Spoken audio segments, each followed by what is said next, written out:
lesson 2, guide tones in the right hand and roots in the left hand, we're going to be doing an inversion of what we did in lesson 1. So in lesson 1 we had this shape, and in lesson 2 we're going to deal with the inversion of that. So before we had the root in the left hand of D minor, the third with the thumb in the right hand, which is F, and the 7th, which is C.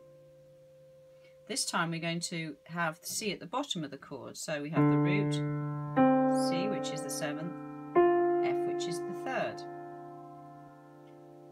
So before we move the top note down a half step, this time we move the bottom note down a half step.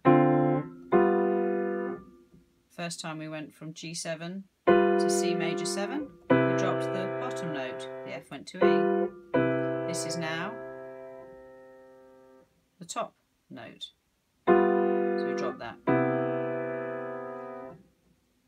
So just to recap, root left hand, now we have the 7th below, which is C, and the 3rd above, which is the 3rd, which is F.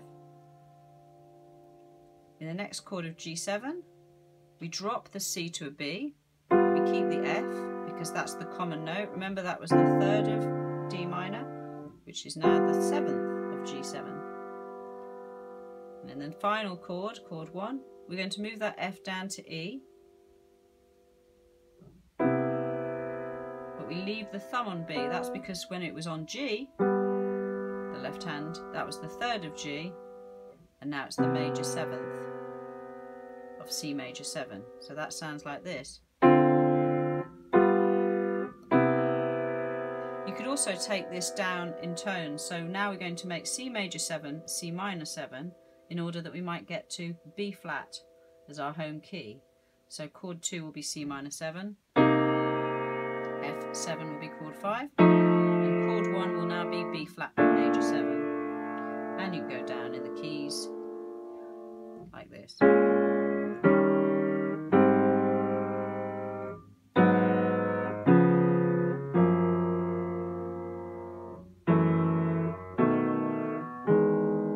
Take it up the octave. Could you hear it was getting quite muddy and quite low, so that's where we ended up.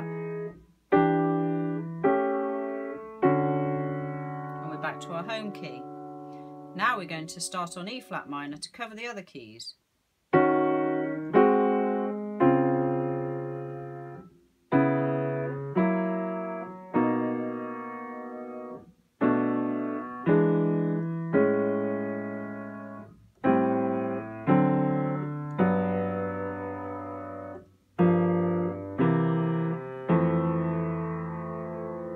Up an octave now, that's where we were.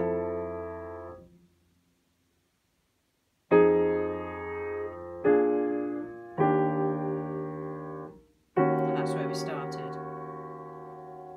So that is guide tones in the right hand with roots in the left hand, the inversion of what we did in lesson 1.